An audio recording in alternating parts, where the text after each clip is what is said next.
میں یہ سوچ رہی تھی کہ جیسے خطبہ نکاح اور اس میں تقویٰ کی بات ہوتی ہے اور بار بار تقویٰ کے لیے کہا جاتا ہے، لیکن جب شادی کا موقع آتا ہے ہم جتنا بھی سوچتے ہیں کہ ہم نے جو کام بھی کرنا ہے اللہ کی خاطر کرنا ہے، لیکن یہ کہ یہ جو لوگوں کا ڈر اور سوشل پریشرز ہمارے اوپر اتنے زیادہ آتے ہیں کہ ہر معاملے میں کہ مطلب یہ کہ اب لوگ کیا کہیں گے یا ایسی چیز کرو اور ایسی چیز کرو، اس کو ہم کیسے ٹھیک کریں. اور اس میں نا مجھے جو بہت چیز اسٹرائک کی تھی، حالانکہ میں سمجھتی ہوں کہ میں اپنی طرف سے بہت چیزوں کو سمپل کر رہی تھی، لیکن میرا وہ بیٹا جس کی شادی ہے وہ بیٹھا ہوا تھا، تو اس کو میں نے کچھ چیزوں کے جب ایکسپینڈیچر بتائے تو جو کہ بہت منیمم تھے جس طرح لوگ کرتے ہیں اس حساب سے، تو دوسرا والا کہتا ہے کہ why you are spending so much money.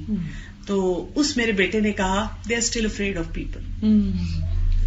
تو مجھے یہ لگا کہ ہم کیسے ڈیفائن کریں آج کے دور میں جب لوگ 10 15 فنکشنز کرتے ہیں اور پتہ نہیں کتنے لاکھوں روپیہ ایک ویڈنگ ڈریس پہ لگاتے ہیں اور باقی کپڑوں پہ لگاتے ہیں، ہم کتنا منیمائز کریں، کیسے ڈیسائیڈ کریں کہ ہم اللہ تعالیٰ کو جو جواب دیں اس کا حق ادا کر سکیں. بسم اللہ الرحمن الرحیم. میں سمجھتی ہوں جیسے آپ نے خطبہ نکاح کی بات کی نا کہ خطبہ نکاح میں بار بار تقویٰ کا ذکر آتا ہے اور ہم سوچتے بھی ہیں لیکن جب کرنے کی باری آتی ہے تو مشکل ہو جاتی ہے. اصل میں قرآن پر جو عمل کرنے کا طریقہ ہے وہ ہمیں رسول اللہ صلی اللہ علیہ وسلم اور ان کی زندگی سے سیکھنا ہے. ہم نے جیسے قرآن پڑھ لیا، ہم نے بہت ساری چیزیں تعلیمات دیکھ لی، لیکن ان پر عمل کیسے ہوا اس میں گیپ اس لیے ہے کہ جن لوگوں نے سب سے پہلے ان پر عمل کیا ان کی زندگی بیچ میں سے ہماری یعنی سامنے نہیں ہے. مجھے ان چیزوں پر عمل کرنے نے، حدیث کے پڑھنے اور پڑھانے نے بہت فائدہ دیا. جیسے صحیح بخاری میں نے حضرت عائشہ کی شادی کا پڑھا، حالانکہ وہ اتنی آپ کی پیاری بیوی تھی اور آپ کو ریشم میں تو وہ دکھائی گئی تھی خواب میں اور 3 دفعہ دکھائی گئی تھی، لیکن جب یعنی وہ ڈریم ورلڈ تھی نا، لیکن جب ریالٹی میں ان کی شادی ہوئی تو انہوں نے دھلا ہوا قمیص پہنا تھا. اور پھر مدینہ میں جس کسی کی شادی ہوتی تو وہ کرتا لے جاتے اور اس دلہن کو پہنا دیتے تھے. تو ان کا سارا مال، ان کا سارا سرمایہ، ایسا نہیں کہ ان کے پاس پیسے نہیں تھے، لیکن وہ جو تھا بھی وہ کہاں جا رہا تھا، کس کاز کے لیے لگ رہا تھا، ان کی پرائرٹیز کیا تھی، ان کی زندگی کے مقاصد کیا تھے. جو بھی انسان کا ایک مقصد ہوتا اس کے لیے جب تک ایک برننگ ڈیزائر نہیں ہوتی انسان کے اندر اور اس کا سب کچھ اس کے گرد فوکس نہیں ہوتا تو پھر دوسری چیزیں آ کے اس میں سے اپنا حصہ لے جاتی ہیں. اور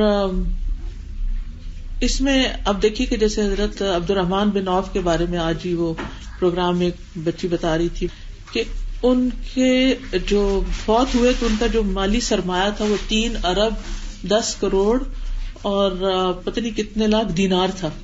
اور دینار جو وہ سونے کا سکہ ہوتا ہے، یعنی اتنا سونا. اور میں نے خود بھی پڑھا تھا کہ اس سونے کو جب تقسیم کیا گیا تو ان کی بیویوں میں اور بچوں میں تو کلہاڑیاں مار مار کے ان کو توڑ کے تو پھر ان کے کتنا بڑے بڑے حصے سب کے حصے میں آئے تھے. لیکن ان کی زندگیاں پھر بھی وہ ویسے ہی سمپل رہی. ان کی فوکس اپنی ذات نہیں تھی، ان کا فوکس ان کا مقصد تھا. ہمارا فوکس اس کے برعکس، ہماری جو سنسیئرٹی یا ہمارے اندر وہ جو اخلاص کا جو درجہ یا مقام ہے وہ نہیں ہے اپنے کاز کے ساتھ جو ان کے اندر تھا.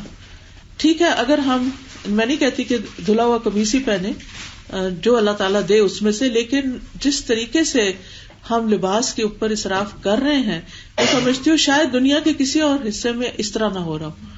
یعنی جتنے بھی ترقی یافتہ قومیں ہیں اگر آپ ان کے لباس دیکھیں، بڑے سے بڑے لوگوں کا لباس بالکل سمپل، پتہ ہی نہیں چلتا کسی کے لباس سے کہ کوئی کہاں ہے. پچھلے دنوں میں کچھ عرصہ پہلے چائنا گئی تھی تو میرے ساتھ چائنیز لڑکی تھی.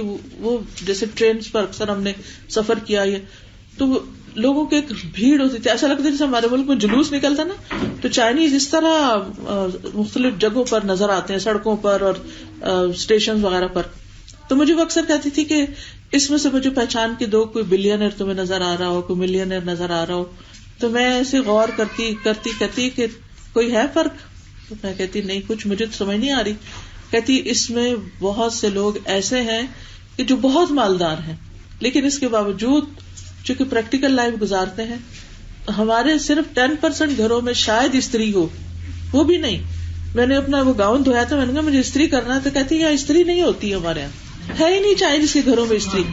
وہ ڈریس ہی ایسے بنائے ہوئے ہیں کہ جو استری کے بغیر پہنے جا سکتے ہیں. تو یہ کون سی قومیں ہیں, کون سی قومیں ہیں جو اس طرح رہتی ہیں؟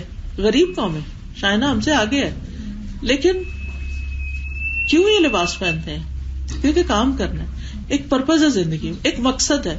ان کے نزدیک مجھے محسوس ہوا وہ یہ تھا کہ سب سے بڑا مقصد ان کا ہے کہ چائنیز قوم کو دنیا میں نمبر 1 بنانا ہے ہم نے, اور اس کے لیے محنت کرنی.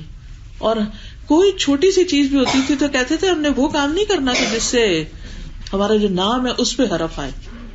آج آپ دیکھیں کہ ہم قومی سطح پر, ملکی سطح پر, دینی سطح پر, ہر سطح پر کتنے زوال کا شکار ہے نا اوور آل. لیکن دوسری طرف ہمارے لباس اور ہماری شادیاں اور ہمارے فنکشنز اور ہمارے پارٹیز شاید ہی دنیا میں کہیں ایسے ہوتی.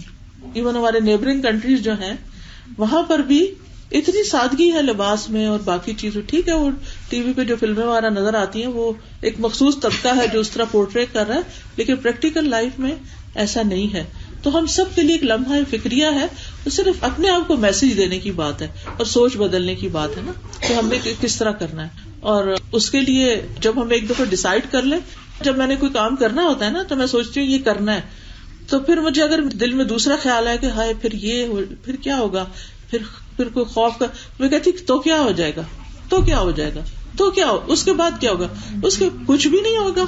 ہاں آج مریم میری بیٹی کہتی ہے اب تو میں نے نیا آج گاؤن پہنا. میں نے کہا کس نے نوٹس کیا, میں نے تو نہیں دیکھا, تم نے نیا پہنا یا پرانا پہنا, ہو کیئرس. تو بات یہ کہ اپنے اندر ایک غنا ہونا چاہیے.